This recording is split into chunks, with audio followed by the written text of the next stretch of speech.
नमस्कार। नमस्कार सर। दुड़िया जी, आज आप हमारे बीच में शामिल हैं। हमारे बहुत सारे लोग ऐसे हैं संपर्क में जिनको बहुत सारी भ्रांतियाँ हैं, मास्क से रिलेटेड या वैक्सीन से रिलेटेड। वैक्सीन होने के बाद बुखार होता है, उसका क्या रीज़न है और किन-किन चीज़ों का ध्यान रखना चाहिए? क्योंकि आप फ़ार्मा लाइन में बहुत ज़्यादा आपका एक्सपीरियंस है, आप 23 साल से फ़ार्मा लाइन में रहे हैं।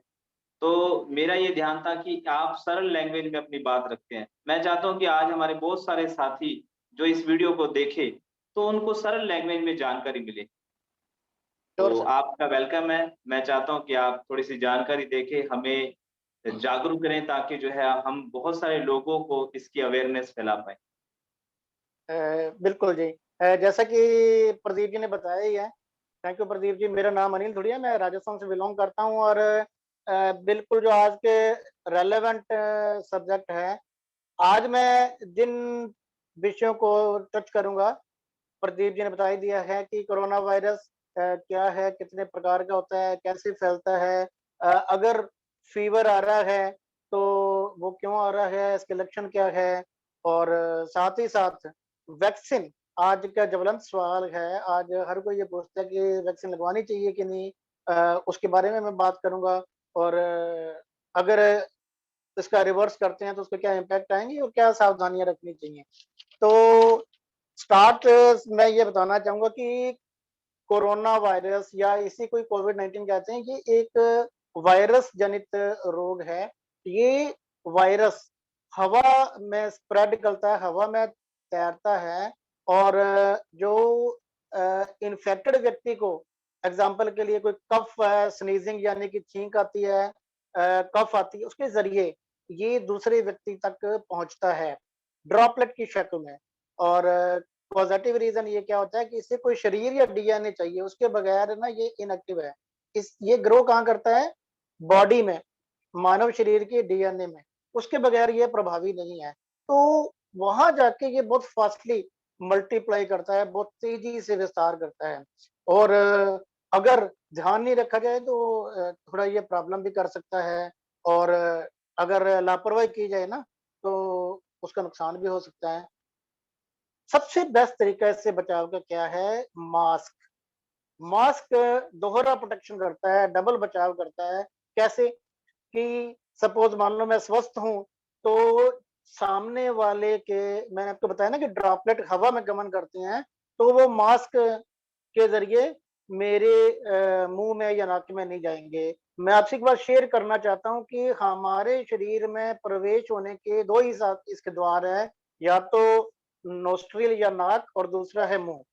और मास्क अगर अपनी दोनों को कवर कर रखा है, अगर ढक रखा है, तो इससे बचाव रहेगा। हाँ, अभी एक प्रासंगिक एक बात चली है तो मैं आपसे बताना चाहता हूँ। मास्क है ना, आप सेफ्टी के लिए पहने, उसको पूरे नाक पे कवर करें। कई बार क्या होता है कि हम चालान के हिसाब से मास्क पहन लेते हैं। मैं थोड़ा-सा आपको बताता भी हूँ। आपका नाक और मुँह ये पूरी तरह कवर होना चाहिए। कई साथी क्या करते हैं, ऐसे पहनते हैं, तो वो खाली आपको चालान से बचा रहा है। इसको आप पूरी तरह प्रोटेक्टेड पहने, अच्छी क्वालिटी का मास्क पहने, ये बहुत ज़्यादा ज़रूरी है। इसके बाद आपने क्या ध्यान रखना है, आपने ध्यान रखना है मास्क दोहरा फ़ायदा कैसे करता है। अगर मैंने आपको बताया ना कि अगर सामने वाला इन्फेक्टेड है तो आपका बचाव हो जाएगा और अनफॉर्चुनेटली अगर मुझे प्रॉब्लम है तो बाकी सारे लोग है ना इससे सुरक्षित रहेंगे। तो ये दोहरा फायदा करता है। तो इसको कतई भी हल्के में नहीं लेना है।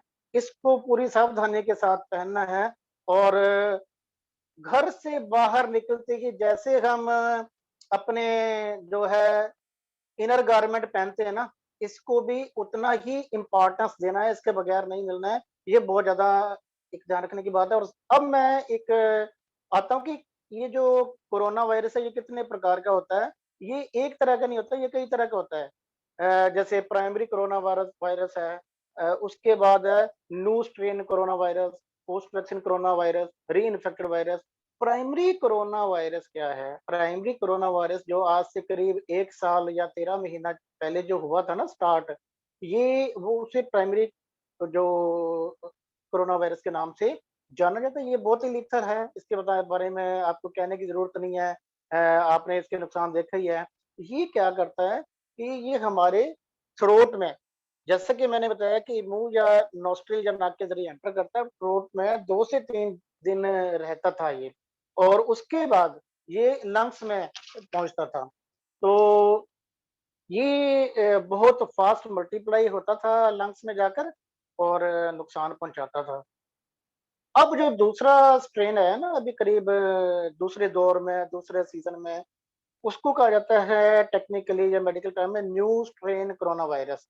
ये बहुत ही घातक है, ये पहले से भी ज़्यादा खतरनाक है और ये अपडेटेड वर्ज़न है इसका, जो फर्स्ट कोरोना वायरस आया था ना, जिसे प्राइमरी कोरोना वायरस के नाम से बताया गया है। ये उसका अपडेटेड वर्ज़न है, ये लीथल है, ये बहुत ज़्यादा खतरनाक है कंपैरेटिवली उसके मुकाबले में। वो क्यों है? वो इसलिए कि ये बजाय थ्रोट में 2 से 3 दिन रहने के, डायरेक्ट लंग्स, लंग्स का मतलब है फेफड़ों में, क्योंकि फेफड़े ही एक सांस का एक मुख्य वो अंग है, एक सिस्टम है। तो ये डायरेक्ट लंग्स में मार करता है, फेफड़ों में मार करता है, तो इसलिए इसकी जो घातक जो है ना, ये ज़्यादा घातक है, ज़्यादा खतरनाक है, और आंकड़े बता रहे हैं कि ये पहले वाले से करीब 60 से 70% ज़्यादा लीथल है, ज़्यादा खतरनाक है। ये चूँकि डायरेक्ट लंग्स में जाता है, तो हमारे जो रेस्पिरेटरी सिस्टम को डैमेज कर देता है, और प्रॉब्लम की बात ये है कि ये यंगस्टर में ज़्यादा हो रहा है। जो पहले वाला था ना, ये 40 प्लस एज में ज़्यादा हो रहा था जो प्राइमरी वाला, ये यंगस्टर में ज़्यादा हो रहा है, इसलिए ज़्यादा खतरनाक है, और जो ट्रेजेडीज़ हुई हैं, उसमें भी यंग काफ़ी हैं। तो इससे विशेष बचाव रखना है। इसके बाद जो पोस्ट वैक्सीन जो कोरोना वायरस है, ये इतना ज़्यादा खतरनाक नहीं है। हालाँकि इसे हल्के में नहीं लेना, ये वैक्सीन लगने के बाद भी जो कोरोना हो जाता है, उसे कहा जाता है post virus corona, post vaccine corona virus. मैं आपको बताना चाहता हूँ कि कोरोना की आपने वैक्सीन लगा ली, तो ये एक तरह से ये गारंटी नहीं है कि अब दोबारा कोविड हो ही नहीं सकता। ये मोटे तौर पे वो काम करता है जो टू व्हीलर चालक है, वो जो हेलमेट पहनता है ना अच्छी कंपनी का, तो बस वही काम यहाँ ये जो वैक्सीन कर रहा है। मतलब क्या है कि आपने टू व्हीलर हेलमेट पहन के अगर ड्राइव कर रहे हैं, तो सबसे खतरनाक चोट है वो हेड इंजरी होती है, वो हेलमेट उससे प्रोटेक्ट कर देता है, और बाकी शरीर है तो छोटी-मोटी चोटें झेलने के में समर्थ होता है, तो सेम यही काम इससे होता है। तो इससे ज़्यादा डरने की ज़रूरत नहीं है। री-इन्फेक्टेड कोरोना वायरस है, ये एक बार कोरोना होने के 1 सवा महीने बाद जो दोबारा हो जाता है, उसे री-इन्फेक्टेड कहा जाता है। इसमें भी बहुत ज़्यादा विचलित होने की ज़रूरत नहीं है। सिर्फ़ आपने अगर इम्यूनिटी थोड़ा हाई रख ली, थोड़ा डाइट अच्छी रख ली, जिंक ले लिया, विटामिन सी ले लिया, तो आप इससे निकल सकते हैं। हाँ, अभी इसी जो सेकंड वाला मैंने बताया था ना कि न्यू स्ट्रेन कोरोना वायरस, उसके लिए देखो सरकार भी पूरी, आपने देखा होगा कि 1 मई से 18 साल या उनसे ज़्यादा को भी वैक्सीन ने कवर किया है, क्योंकि वो यंगस्टर पे ज़्यादा अटैक कर रहा है।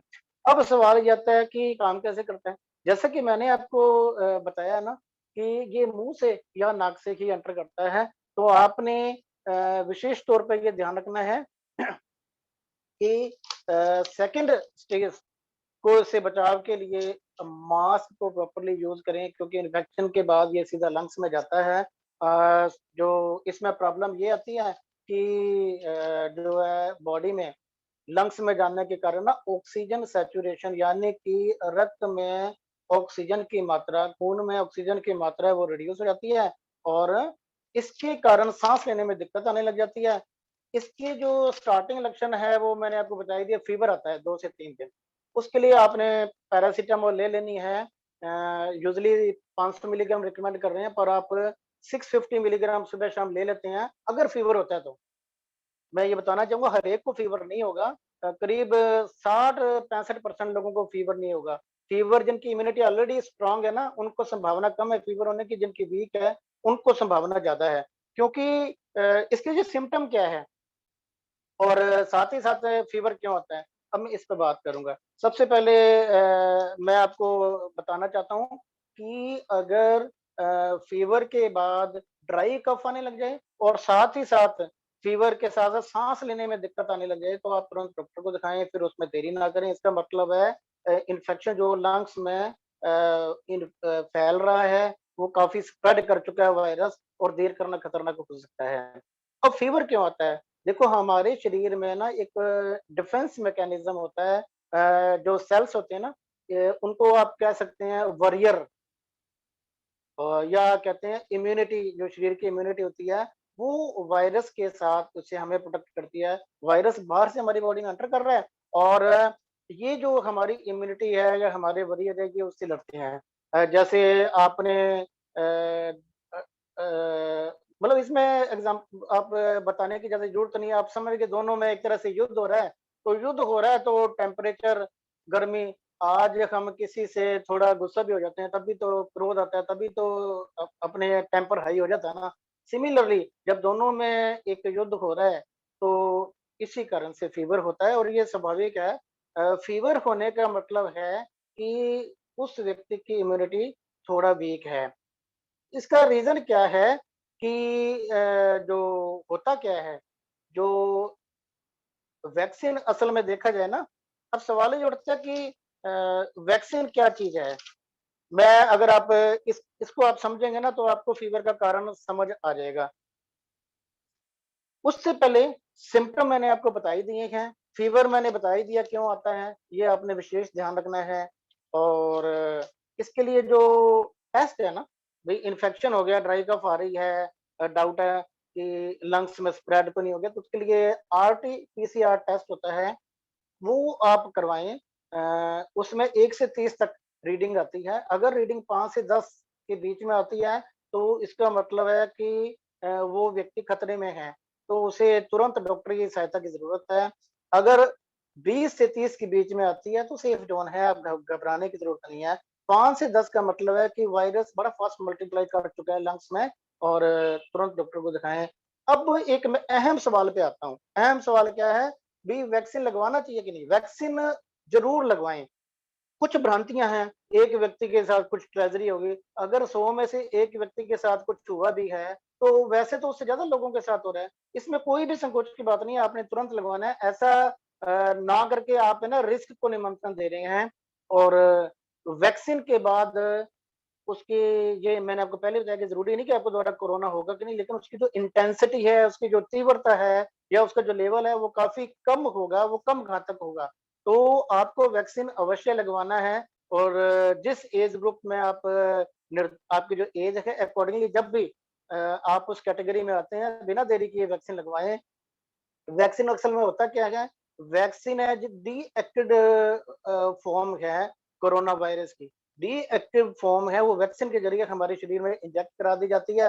आप ये देखें कि हमारा डिफेंस मैकेनिज्म है, वो डीएक्टिवेटेड कोरोना वैक्सीन से जब अंदर हमारी बॉडी में जाता है, तो इम्यूनिटी हमारी स्ट्रांग हो जाती है, बाहर से लड़ने, बाहर वाले जो वायरस होता है उससे लड़ने की क्षमता बढ़ जाती है।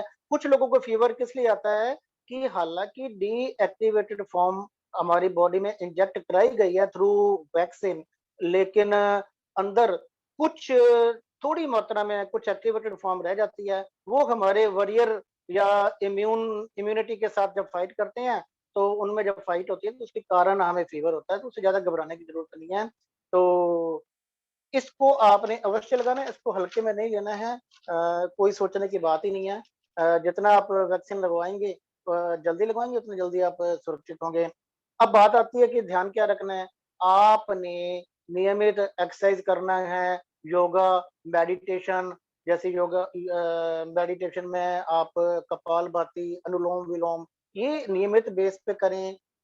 इससे आपकी इम्यूनिटी स्ट्रांग होगी, और आप प्रोटेक्ट, जो उससे कोई प्रॉब्लम आती भी है ना, तो बचाव रहेंगे। देखिए, कोरोना के वायरस हर एक को ये इन्फेक्ट करेंगे ही करेंगे, कोरोना होना ही होना है। होता क्या है कि जिसकी इम्यूनिटी स्ट्रांग है, हो सकता है उसे पता भी ना चले। हो सकता है अनिल धुड़िया को कोरोना हो के ठीक हो चुका हो, और उसकी इम्यूनिटी स्ट्रांग है, वो पहले से प्रिकॉशन ले रहा है, जो चीजें मैंने बताई है। तो वो एक सोचे कि कोई मेरा हल्का जुकाम, गला खराब हुआ है, तो उससे ठीक हो जाता है। उसके अलावा आपने विटामिन सी और जिंक, ये प्रॉपर मात्रा में लेना है। विटामिन सी के काफ़ी सोर्सेज़ अवेलेबल है, जैसे आंवला है, लेमन है, सिट्रस फ्रूट है। सिट्रस फ्रूट का मतलब संतरा, माल्टा, किन्नू, पाइनएप्पल है। इसके अलावा कीवी, कीवी में भी विटामिन सी काफ़ी में होता है। लेकिन प्रॉब्लम की बात ये है कि आंवला और नींबू आप थोड़ा-सा भी ज़्यादा ले लिया ना, तो आपको टॉन्सिलाइटिस यानी कि गला खराब होने का डर रहेगा। उसके सिम्पटम उससे मिलते-जुलते हैं, तो वो ज़्यादा प्रॉब्लम वाली बात हो जाती है। इसलिए आपको सतर्क रहना बहुत ज़रूरी है, इस चीज़ का ध्यान रखना बहुत ज़रूरी है। तो ये चीज़ें ऐसी हैं और इसको अगर आप ध्यान रखती हैं, इनका आप नियमित सेवन करते हैं, तो बहुत ज़्यादा फ़ायदा होता है। और चूँकि मैं फ़ार्मा सेक्टर से हूँ, मैं ये सारी चीज़ें पहले से कर रहा हूँ, मेरे को करीब 24 साल का फ़ार्मा लाइन का एक्सपीरियंस है और लकीली मुझे एक बेस्ट विटामिन सी मिल भी गया है, ये मेरे हाथ में है और मैं और मेरी फैमिली इसे पहले से 3 साढ़े 3 साल से ले रही हैं। ये एक विटामिन सी नेचुरल फॉर्म में अवेलेबल है। विटामिन के सी के साथ एक चीज़ मैं शेयर करना चाहता हूँ, ये वाटर सोल्यूबल विटामिन है और ये अपने शरीर में कंज़्यूम करने के बाद सिर्फ़ 40 से 50 मिनट रहता है। जैसे मान लो मैंने 4 ऑरेंज भी खा लिए या 1 लेमन भी अगर मैंने यूज़ कर लिया, कंज़्यूम कर लिया, तो 40-45 मिनट बाद वो मेरे शरीर से वैनिश हो जाएगा थ्रू यूरिन। इससे ज़्यादा नहीं रहता, चाहे कितनी ज़्यादा मात्रा में खा लूँ। ये मैंने स्टडी किया, ये मुझे मिल गया। इसको जो बॉडी में जो रहने की समय है ना 6 से 8 घंटे है। तो अगर हम सुबह-शाम एक-एक टैबलेट ये खा लेते हैं, इसकी कॉस्ट है सिर्फ़ चाय के 1 प्याले जितनी। तो बहुत ज़्यादा च्यूएबल टैबलेट है और ये बहुत अच्छा बचाव देती है। मैं आपको दिखा देता हूँ, ये है इसका। आप इसे देख सकते हैं। च्यूएबल एक मॉर्निंग एक इवनिंग और इम्यूनिटी स्ट्रॉन्ग करने के लिए मैंने आपको बताया ना जिंक और बाकी चीज़ें चाहिए। ये एक जिंक का बहुत अच्छा सोर्स है। ये भी एक मॉर्निंग एक इवनिंग लेनी होती है। अगर प्रॉब्लम नहीं है तो 1 टैबलेट भी सफिशिएंट है। ये भी 1 टैबलेट सामान्यतः सफिशिएंट है। तो ये 2 चीज़ें अगर हम डेली बेस पे अपने परिवार को देते रहते हैं, खुद लेते रहते हैं, उसके अलावा ये जो मैंने चीज़ें बताई हैं योगा, प्राणायाम, एक्सरसाइज ये सारी चीज़ें हम अगर अपनी लाइफ में शुमार कर लेते हैं डेली बेस पे, बहुत ज़्यादा फ़ायदा और हम प्रोटेक्टेड रहेंगे। बचाव ही उपचार है, हमें इसको हल्के में नहीं लेना है, हालाँकि इससे विचलित होने की, डरने की कोई ज़रूरत नहीं है। तो ये मैंने कुछ बेसिक चीज़ें शेयर की हैं। आई होप काफ़ी इन्फॉर्मेटिव रहा होगा सेशन। बस इन चीज़ों को आप अपनी लाइफ में अप्लाई कर सकते हैं, कर लेते हैं, तो बहुत ज़्यादा बेनिफिट मिलने वाला है खुद को और परिवार को। Thank you friends, have a wonderful life ahead. Thank you, thank you. Thank you, thank you Dhudiya ji, बड़ा अच्छा लगा। Thank you ji, thank you. Thank you sir.